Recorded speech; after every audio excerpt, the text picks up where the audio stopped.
네, 안녕하십니까. 더불어민주당 국민소통위원회입니다. 4월 30일 수요일 민주파출소 제보 및 주요 대응 현황 브리핑을 시작하겠습니다. 민주파출소 제보 현황을 보고드립니다. 4월 30일 09시 기준 1066명이 방문하였고 300건의 제보가 접수되었습니다. 매체별로는 네이버가 25.67%로 가장 높은 수치를 기록했으며 그 뒤로는 SNS 20.33%, 유튜브 11.33%, 커뮤니티가 8%, 현수막이 6.33% 순서로 제보되었다는 말씀드리겠습니다. 이어서 주요 제보 내용을 말씀드리겠습니다. 민주당 이재명 후보에 대한 살해 선동 및 살해 예고글이 유포되고 있다는 제보가 있습니다. 4월 29일 DC인사이드 미국 정치갤러리라는 온라인 커뮤니티에서 민주당 대선 후보에 대한 살해를 선동하는 게시들이 유포되어 있다는 다수의 제보가 접수되었습니다. 해당 게시글에는 누구 한 명 애국으로 이재명을 살해하자는 식으로 직접적인 신체 위해를 암시하는 표현이 포함되어 있다고 합니다. 또한 인스타그램을 통해서도 민주당 대선 후보 살해 예고가 다수 확인되었습니다.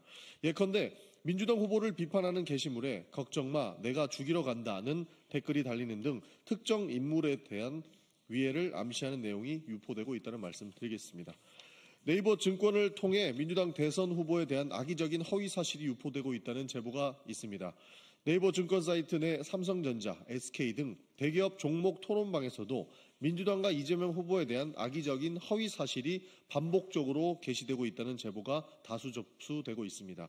해당 게시글은 증권 정보를 확인하러 온 일반 사용자, 일반 이용자들을 대상으로 허위 사실을 확산시키고 이를 통해 특정 정당과 후보에 대한 부정적인 이미지를 심어주려는 의도가 있는 것으로 판단됩니다.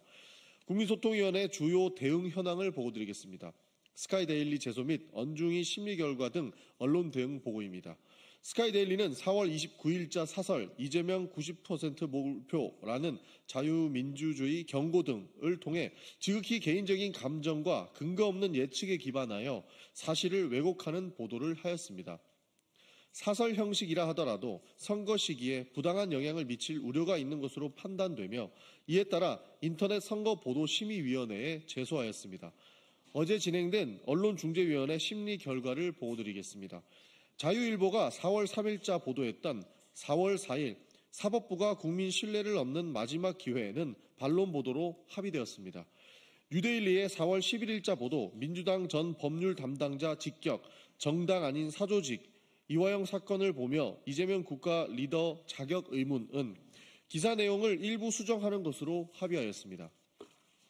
감동랑TV 등 신고 조치를 유튜브 대응 보고로 말씀드리겠습니다. 다수의 구독자를 보유한 유튜브 채널 감동란TV가 선거 기간 중 공직선거법을 위반한 콘텐츠를 지속적으로 게시하여 구글에 신고 조치를 취했습니다.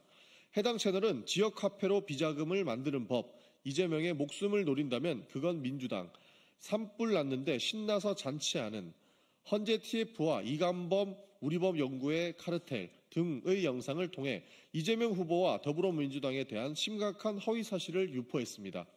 해당 영상을 통해 감동란TV는 코나아이는 이재명의 현금 인출기였다. 민주당이 자당 후보인 이재명을 암살할 수 있다. 문재인이 정신병자들을 인권이라는 명목으로 사회에 풀어놓았다 등 근거 없는 허위 주장을 유포하는 동시에 모욕적인 표현을 사용하여 공직선거법 위반 소지가 다분하여 구글에 신고 조치하였고 법률 검토도 진행하고 있음을 말씀드립니다. 국민의힘 거짓말 시리즈 99번째 말씀드리겠습니다. 권성동 국민의힘 원내대표는 지난 4월 29일 자당의 원내대책회의에서 반도체 특별법에 대해 언급하며 우리 대한민국 기업들만 민주당이 만든 획일적인 주 52시간 규제에 묶여 뛰지 못하고 있다라고 주장하였습니다.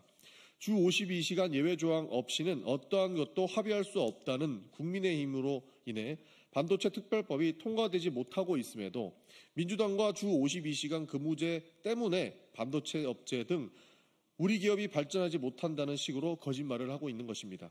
더불어민주당은 주 52시간 예외를 반도체 산업에게만 적용했을 때 해당 사항이 AI 업계, 게임 업계 등 타업계와의 형평성 문제 및 전체 노동자에 대한 근로시간 문제로 이어질 수 있어서 최대한 신중하게 접근하고 있는 것뿐입니다. 주 52시간 근무제는 기업의 입장만으로 가부를 결정할 수 있는 것이 아닙니다. 노동계는 반도체 발전은 안전하고 건강한 노동 환경을 바탕으로 이루어져야 한다고 주장하고 있습니다. 국민의힘은 노사 입장을 종합해 최선의 결과를 내기 위한 우리 당의 입장을 폄훼하려는 시도를 멈추시기를 바랍니다. 이상으로 마치겠습니다.